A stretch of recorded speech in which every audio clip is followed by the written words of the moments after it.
Sanggar Cerita mempersembahkan Sabda Pandita Ratu.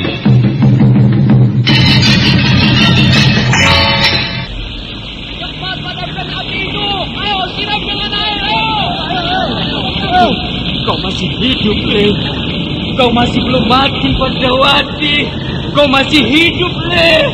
Ayo, kosongkan tempat ini. Jangan ada yang berada di dalam pendopo. Ayo, semuanya keluar, keluar. Berikan kecepatan kepada anak Mas Mariamun.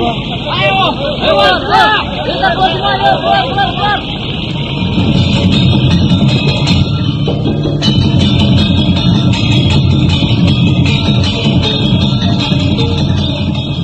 Sabda Pandita Ratu, sebuah kisah penuh dilema, tragedi cinta anak manusia, perebutan tahta, mabuk harta dan duniawi, serta silaunya kehormatan, di mana keangkara murkaan merajalela karena dendam yang membara.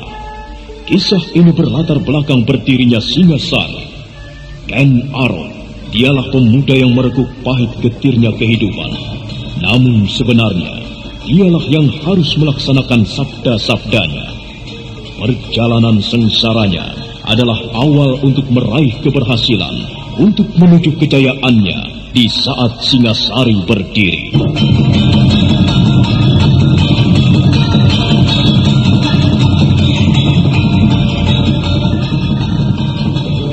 Paman memperhatikan ujung pemilik kapal itu?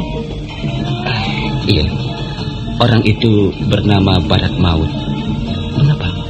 Dari mana Paman bisa mengetahui namanya? Di antara anak buahnya ada yang menyebut nama itu. Mengapa dengan orang itu, Badrawati? Wajahnya seram, Paman. Matanya hilang sebelah. Ada bekas luka yang melintang di keningnya. Mata hilang itu tentu akibat perkelahian. Kemudian tangan kanannya putus, Paman. Tangan itu kemudian diberi kait, bukan? Iya. Ada bekas darah yang mengering pada kaitan itu, Paman. Tidakkah Paman memperhatikan hal itu? Darah yang mengering itu artinya orang itu tentu sering menggunakan kaitannya untuk melukai orang, Paman. Dan bahkan mungkin untuk membunuhnya.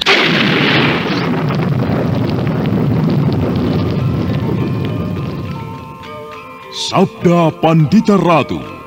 Naskah ditulis oleh Pondra Swasti Langit, diolah oleh Agung Bahrodi, didukung oleh artis-artis terkemuka Ferry Fadli, Eli Ermawati, M. Abud, Ivone Rose, dan lain-lain.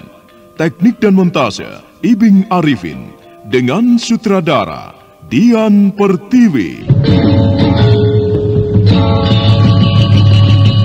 Sabda Pandita Ratu dalam episode ke-25 ini dengan judul Lidah Api Abadi.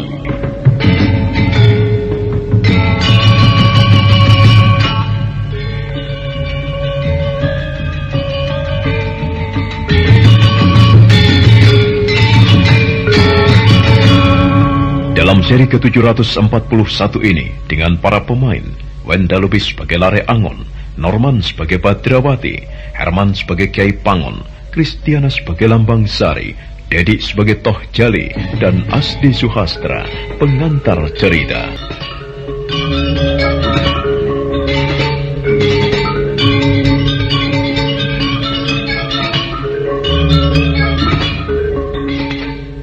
Rumah Kiai Pangon menjadi gempar. Semua orang mengintip dan berdesak-desakan dari luar, memperhatikan usaha Lare Angon menyelamatkan keponakannya. Semua mulut terbungkam, tak ada seorang pun yang bersuara, bahkan tak seorang pun yang wajahnya tidak dibasahi oleh keringat. Dengan mata terpejam, Lare Angon berusaha merangsang membangunkan kekuatan Raja Kalacakra di telapak tangan kanan Badrawati.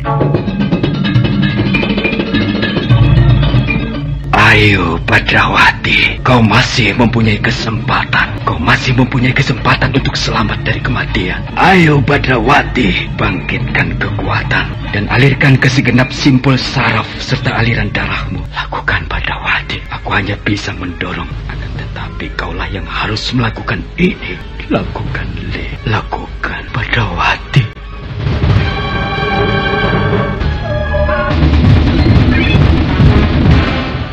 Ayo Badrawati, kau masih hidup. Cepat lakukan, Le. Cepat lakukan. Kalau kau tidak memanfaatkan kesempatan ini, kau akan rugi, Badrawati. Karena kau tidak akan tahu bagaimana nasib para Meswara. Kau tidak akan tahu bagaimana kehancuran Durga para Pandari. Bagus, Badrawati. Bagus. Lakukan, Le. Aku mulai merasakan ada denyut di nadinya. Bagus. Jantungnya mulai berdetak. Ya, jantungnya mulai terangsang dan bergerak lagi. Wajahnya juga tak lagi memucat. Tetapi nafasnya belum terangsang untuk bekerja. Ya, aku harus membantunya lebih keras lagi. Ayo Badrawati. Ayo Badrawati, bangkit lagi, Le. Jangan kalah. Ayo Badrawati. Bagus. Cepat Badrawati. Ya, bernafaslah. Sekarang bernafaslah Badrawati. Ya.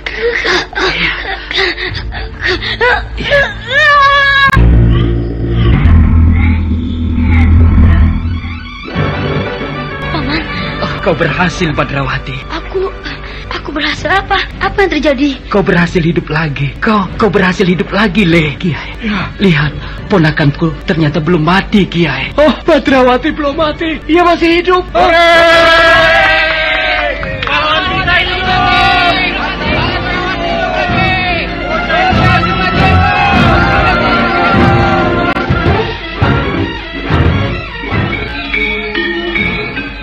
Kau kebingungan, Badrawati. Tidak hanya Pamegatsih yang memiliki nyawa cadangan, akan tetapi kau juga, Badrawati. Kenapa sebagian pakaianku terbakar, Paman? Kenapa tanganku kehitam-hitaman seperti ini? Bersyukurlah, Badrawati, karena api yang telah merangsang kekuatan Raja Kalacakra yang kemudian mampu membangkitkan kamu, mencegahmu jangan terlampau jauh keluyuran di wilayah yang belum waktunya kau jelajahi. Aku bingung, Paman. Lihatlah mereka itu.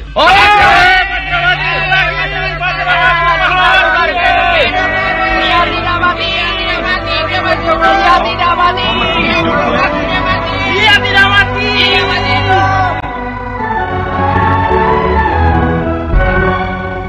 Badrawati seperti orang yang bodoh dan hanya mampu kebingungan dikelilingi segenap orang yang memusatkan perhatian justru ke arahnya. Aning Mangesti dan Nambang Sari serta Sesanti bertangis-tangisan karena sedemikian gembiranya melihat bocah yang mereka kagumi itu telah hidup kembali. Apa yang terjadi di pagi itu bagaikan sebuah keajaiban yang langsung meruyak memporak-porandakan segenap hati dan perasaan.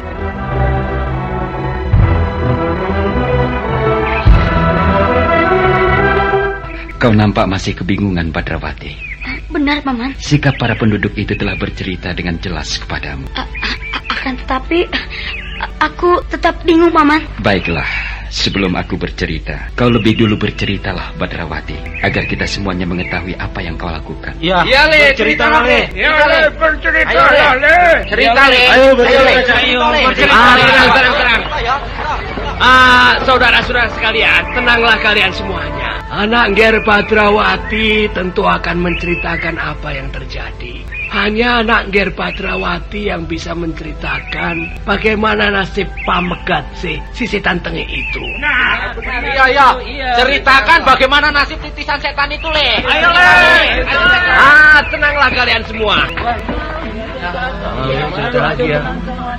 Ayo, berceritalah. Ada Kang Bola Mangsari. Ia tentu bisa bercerita. Aku telah menanyainya, namun hanya kau yang bisa bercerita paling jelas, Badrawati. Karena ada bagian yang Adi Lambang Sari tidak mengetahuinya, termasuk Paman dan Bibi Sambi juga hanya mengetahui terbatas. Baiklah, aku akan bercerita. Saat itu, aku merasa cemas karena Pamegatsih telah lepas, dan aku menduga rambut putih itu tentu akan melepaskan kejengkelannya. Aku mengira rambut putih itu pasti akan melanjutkan rencananya yang terjegal. Aku menduga ia akan datang ke rumah Kang Bola Mangsari. Ternyata benar. Lalu aku bersembunyi di dalam bilik Kang Bola Mangsari. Kau hanya berdua dengannya? Iya, aku hanya berdua di dalam kamar itu dengannya. Tenanglah saudara-saudaraku semua. Janganlah anak Nger Badrawati dibelokkan ke dalam pertanyaan yang bisa memancing angan-angan. Ada apa, Kiai? Aku bercerita apa adanya.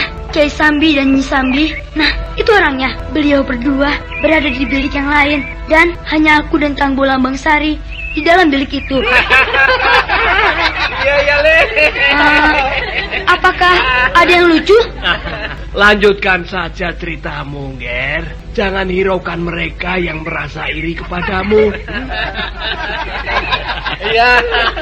Lalu, aku menunggu kedatangan rambut putih itu. Ternyata, perhitunganku benar, Paman Laryangon. Aku mendengar kedatangannya. Aku mendengar dengus nafasnya. Aku mendengar ia meloncat turun dari dahan sebuah pohon. Aku mendengar ia melangkah perlahan-lahan. Dan kemudian menyebar sirap. Sirap?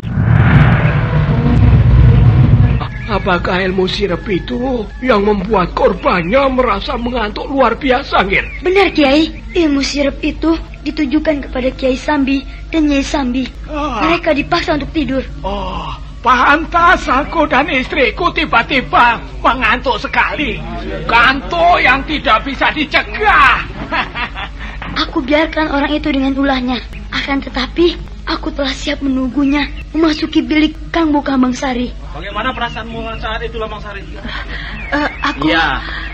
Aku ketakutan sekali. Weh, orang berambut putih itu sempat melakukan sesuatu. Iya, ia merayuku. Weh. Dia mulai mengumbar kata-kata gombal.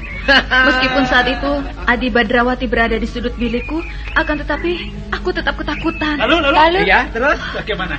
Apa yang aku saksikan saat itu terlampau cepat untuk kuikuti. Orang itu sangat terkejut ketika Adi Badrawati menyapanya dan mengayunkan cambuk ke tubuhnya.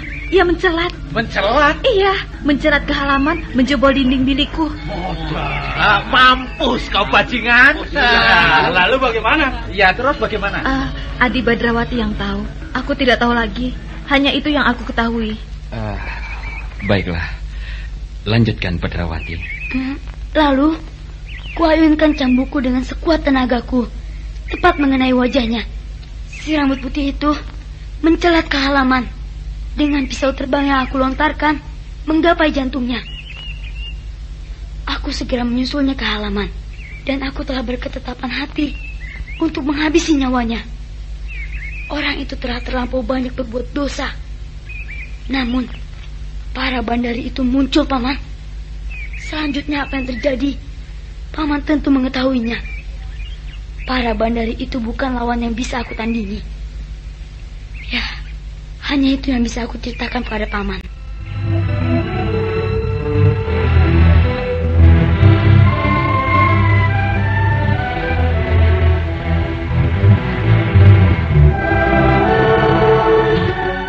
Apa yang terjadi selanjutnya malah membingungkan aku.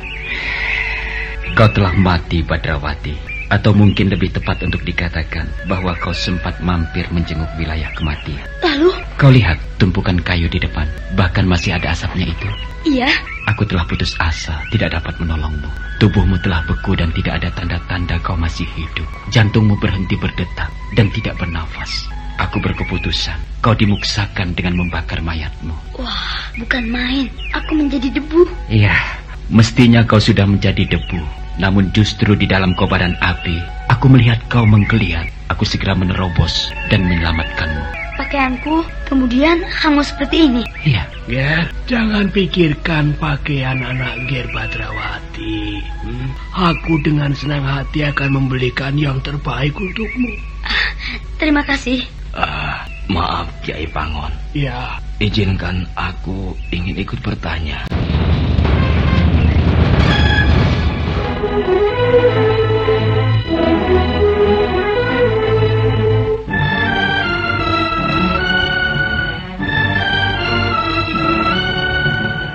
Suasana menjadi kian larut dan hening. Semua perhatian kemudian tertuju pada Kitoh Jali yang duduk di atas amben dengan wajah yang amat pucat. Di dekatnya duduk Pepetan dengan tatapan mata yang sayu tak bercahaya. Semua orang merasa iba melihat ayah dan anak yang bernasib malang itu. Bukan saja rumah Kitoh Jali yang telah dibakar oleh Pamegatsi, tetapi Kitoh Jali sendiri telah terluka dadanya dan anak gadisnya telah dinodai.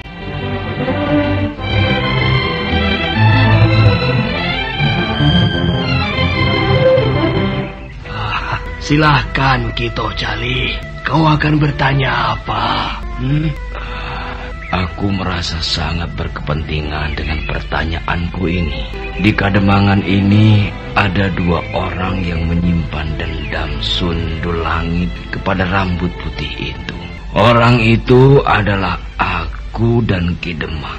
Rumahku dibakar. Siapa yang tidak marah dan sakit hati rumahnya dibakar? Dadaku terluka seperti ini adalah juga karena perbuatannya. Dan kemudian anak gadisku Pepetan dinodainya. Ki Demang memendam dendam serupa karena anak gadisnya senasib dengan Pepetan. Jika saja aku mampu, aku sendiri ingin membunuh orang berambut putih itu dengan tanganku.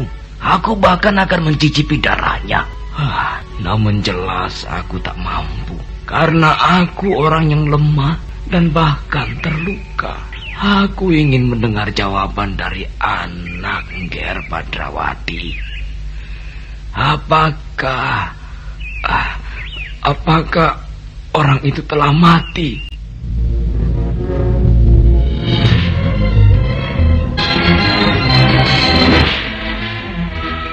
Pertanyaan ini aku kira menjadi pertanyaan dan kecemasan orang lain, bahkan segenap penduduk Kademangan ini. Ya, benar itu.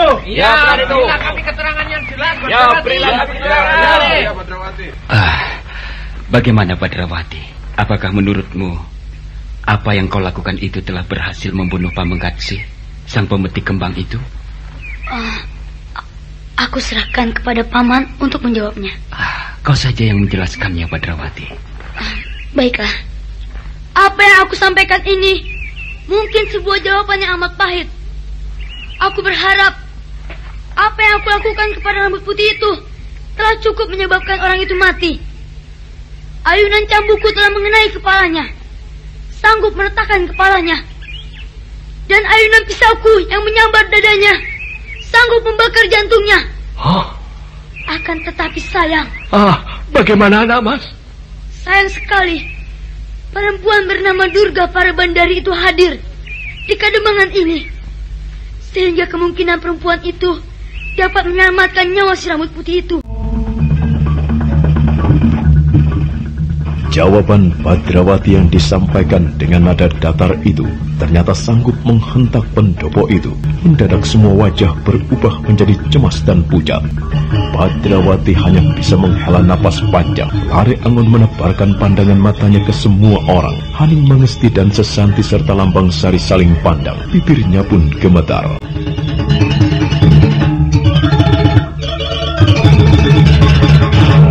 Apakah kau tidak bisa memberikan sebuah jawaban yang tegas, anak Nger?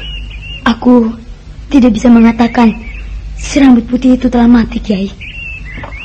Jika aku mengatakan orang itu mati dan ternyata masih hidup, jawabanku akan mengecewakan semua orang. Itulah sebabnya aku lebih baik mengatakan apa adanya. Bagaimana anak Mas Lare Angon? Kita telah menyaksikan 2 buah contoh, Kiai Pangon. Contoh yang pertama adalah semalam. Aku mengira Pamenggatsi telah mati. Menilik telah tidak ada aku lihat detak jantung maupun tarikan nafasnya. Ternyata ia masih hidup. Contoh yang kedua baru saja kita lihat. Badrawati yang kita kira telah mati, ternyata masih hidup. Ia menggeliat ketika panas api mulai menjamahnya. Kalau begitu, berilah kami semuanya ini gambaran yang jelas, anak mas. Kami semuanya ini tidak tahu apa-apa. Bahkan siapakah sebenarnya anak mas? Siapa rambut putih itu? Siapa pula perempuan yang semalam bertarung berpihak dengan anak mas? Serta perempuan yang lain lagi yang berpihak sebagai musuh anak mas. Kami semuanya penduduk Kademangan ini tidak tahu persoalan apa yang terjadi antara anak mas dengan mereka. Kami semuanya tidak tahu. Bahkan tiba-tiba aku menduga bahwa kami para penduduk ini sekedar pelanduk yang pontang-panting terjepit dan bahkan mungkin mati di antara gajah-gajah yang berkelahi. Aku bisa mengerti, Kiai Pangon. Bagaimana anak mas? Aku sekedar ingin mempertegas apa yang dikatakan oleh keponakanku Badrawati. Ada kemungkinan sangat besar rambut putih itu masih hidup. Kemungkinan itu cukup besar karena ia ditolong oleh para bandari, seorang perempuan yang kami ketahui mempunyai kemampuan kanuragan yang sangat tinggi. Lalu apa yang harus kami lakukan anak mas? Kami semuanya menjadi cemas. Bahkan aku sendiri mempunyai 2 orang anak gadis. Aku yakin bahwa rambut putih itu tidak akan melupakan apa yang dialaminya di Kademangan ini. Ia tentu akan kembali. Ya, benar pertanyaan itu. Apa yang harus kami lakukan? Aku juga mempunyai seorang anak gadis. Apa yang bisa kami perbuat?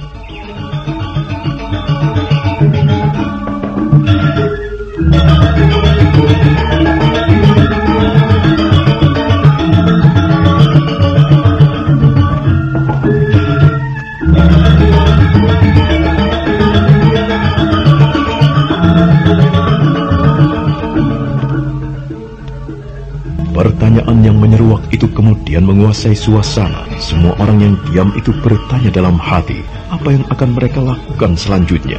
Orang berambut putih itu ternyata tak sekedar manusia seperti mereka, namun iblis yang berkemampuan tinggi, yang tak cukup hanya dihadapi dengan jumlah lebih banyak. Lare Angon sejenak kebingungan. Ki Demang yang semula menunduk dan lebih banyak diam, nampak menghela nafas berat.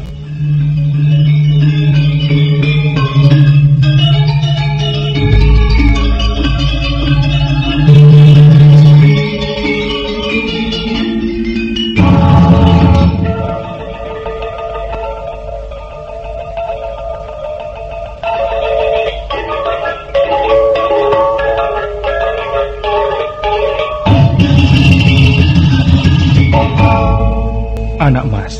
Iya, bagaimana Ki Demang? Mungkinkah seandainya kami segenap warga Kademangan ini meminta kepada anak mas dan keponakan anak mas untuk tinggal di Kademangan ini, menjadi bagian dari kami, menjadi warga yang terhormat di Kademangan Puring ini? Ya, benar itu. Aku sependapat. Ya, tinggallah bersama kami di sana. Bagaimana anak mas Lare Angon? Kalau anak mas Lare Angon bersedia, kami semua warga akan merasa amat senang. Kami warga Kademangan Puring akan menjadi tenang dan tentram karena mendapat pengayoman dari anak mas Lare Angon dan anak Engger Badrawati. Bahkan aku dengan sukarela akan menyerahkan jabatanku sebagai Demang kepada anak mas.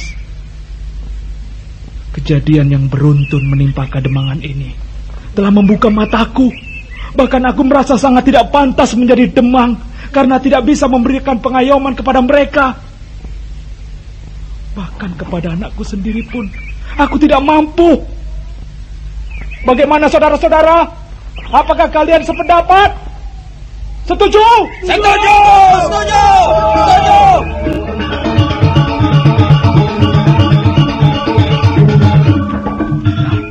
Kau sudah mendengar sendiri kehendak warga Kademangan ini, anak mas dan anak Engger. Aku sendiri dengan perasaan amat tulus menyerahkan jabatanku kalau anak Engger bersedia. Aku merasa hari ini telah menjadi orang yang keweleh. Aku yang semula tidak percaya kepada peringatan yang diberikan oleh Kiai Pangon, namun justru aku yang kecolongan. Pekaranganku telah kebobolan. Terimalah anak mas. Badrawati. Bagaimana Paman? Maukah kau menjadi seorang Demang? Wah, Paman jangan bercanda. Bisakah kau menjadi Demang?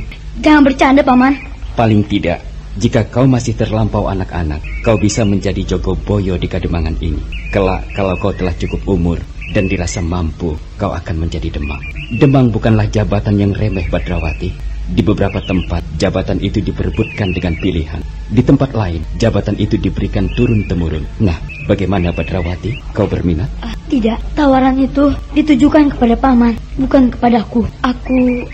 Aku lebih senang bermain kuda lumping daripada memikirkan yang lebih berat dari kemampuan otakku yang hanya otak seorang bocah. Ki Demang, Kiai Pangon, dan Kisanak semuanya yang hadir. Aku mohon maaf, aku tidak mungkin mampu memenuhi permintaan Ki Demang itu. Di pundak kami berdua saat ini justru tersangga sebuah beban berat untuk memburu si rambut putih itu kemanapun ia pergi. Jika kami berdua justru bertahan di sini, apalah artinya? Kademangan ini boleh jadi akan aman, dalam arti tidak akan dijangkau oleh Pamegatsih sang pemetik kembang itu. Namun bagaimana dengan tempat yang lain? Di tempat lain, rambut putih itu pasti akan selalu mengecer dan mengecer jejak kekotorannya. Itulah sebabnya Ki Demang dan Kisanak semuanya kami tidak bisa menerima. Apakah Kisanak berdua akan segera pergi? Ya, tentu. Lalu bagaimana dengan kami semua? Apa yang bisa kami kerjakan menghadapi rambut putih itu jika ia datang lagi? Kisanak semuanya, saat ini rambut putih itu terluka parah. Paling tidak, ia membutuhkan waktu cukup lama untuk menyembuhkan diri sendiri. Selama itu Kisanak semuanya tidak perlu cemas. Dan selama itu pula, kami tidak akan tinggal diam. Yang aku sebut kami di sini bukan hanya aku dan keponakanku,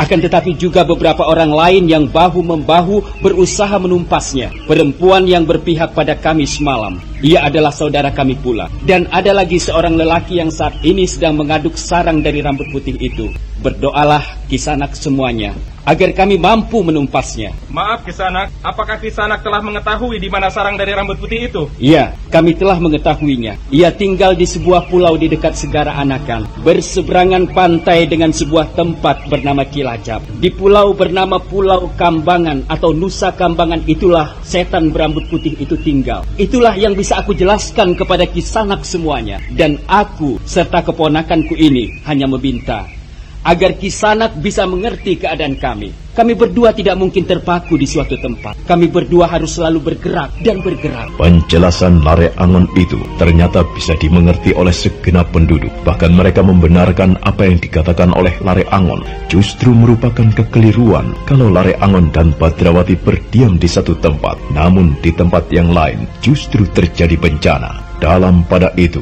apa yang terjadi pada Badrawati tetap merupakan suatu pembicaraan yang menarik perhatian.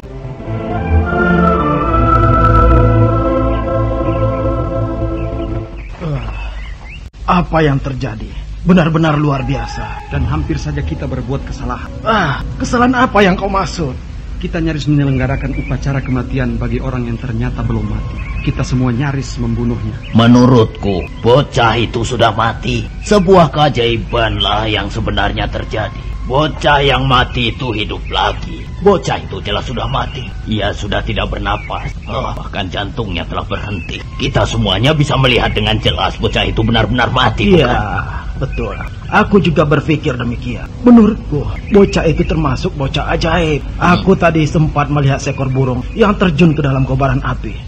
Tetapi aku tak tahu apakah yang aku lihat tadi benar atau... Soal burung itu benar. Ki Jogobanyu dan Ki Gumpang kebetulan memperhatikan burung itu sejak ia masih hinggap di wuwungan rumah. Nah, itu Ki Jogobanyu dan Ki Gumpang. Ayo, kita minta ia cerita, ya. Ki Jogobanyu, kemarilah. Ada apa? Kemarilah Ki, penting. Ada apa ini? Ceritakan kepada kami semua, Ki. Soal burung aneh itu. Apakah juga ada yang melihat burung aneh itu? Iya, Ki. Aku sendiri melihat. Juga beberapa teman yang lainnya, Ki. Dengar. Aku baru saja berbicara dengan Ki Gumpang. Dan kami berkesimpulan burung jenis darah dengan bulu berwarna ungu itu pengawak nyowo. Pengawak nyowo? Iya. Nyawa bocah itu, burung itu sebenarnya nyawa bocah itu. Berwujud burung. Ya mungkin agak sulit untuk dijelaskan. Tetapi itulah dugaanku. Pada saat yang sangat gawat, yaitu di saat bocah itu dibakar di kobaran api, nyawa yang sempat meninggalkan raga itu masuk kembali ke wadaknya. Begitukah, Ki? Iya, itu kelihatannya yang terjadi.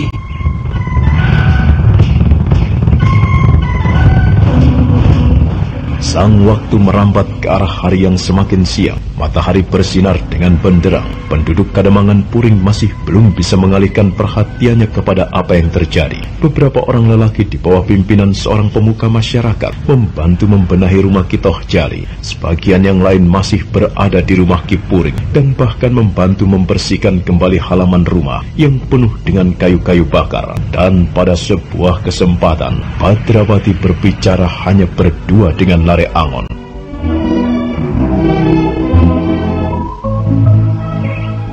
Paman. Iya, ada apa Badrawati? Tiba-tiba aku merasa tidak senang. Apa yang kau maksud? Semua orang di sini terlampau menghormati kita. Keadaan aku rasakan menjadi tidak wajar. Aku ingin segera pergi dari sini. Para penduduk menghormatimu adalah lumrah, Badrawati. Mereka menganggapmu sebagai seorang pahlawan bagi mereka. Tidak, aku merasa tidak seperti itu. Paman, yang aku lihat justru sedang menikmati penghormatan itu. Bukan begitu, Badrawati. Lalu, apalagi yang kita tunggu? Kita sudah bisa meninggalkan tempat ini. Mengapa kita masih berada di sini? Kau benar, Badrawati. Tetapi janganlah kita langsung pergi. Hal itu akan membuat penduduk Kademangan ini merasa kejut dan takut. Kita harus memberikan keyakinan kepada mereka bahwa kita benar-benar berusaha menangkap pemetik kembang itu, Badrawati. Kita tak perlu melakukan hal itu, Paman. Kita tuh memang sedang berhadapan dengan semua pemilik kerajaan Trinetra sebagai musuh. Kau kelelekan apa, Badrawati? Aku tidak senang, Paman. Itu yang aku rasakan. Aku ingin cepat segera pergi.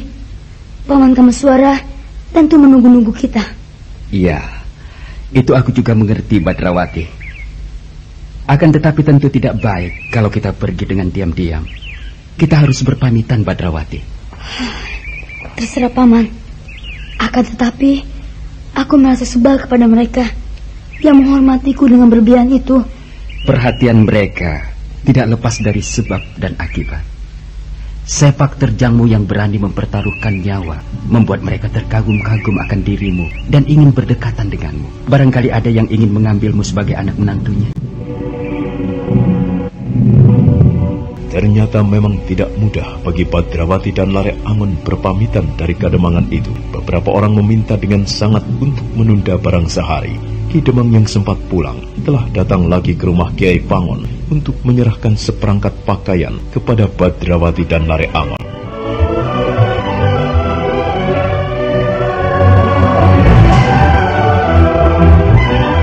Apa yang kau lamunkan, Susanti?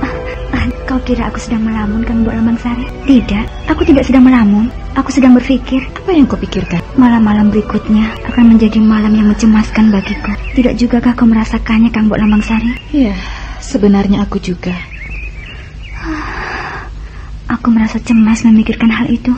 Aku dengar ayahmu akan mengungsikanmu dengan kakakmu. Iya, akan tetapi apakah itu menyenangkan? Aku sudah terbiasa dengan Kademangan yang tenang dan damai ini. Lalu mengungsi kemana? Bagaimana kalau di tempat pengungsianku itu justru pemetik kembang itu muncul?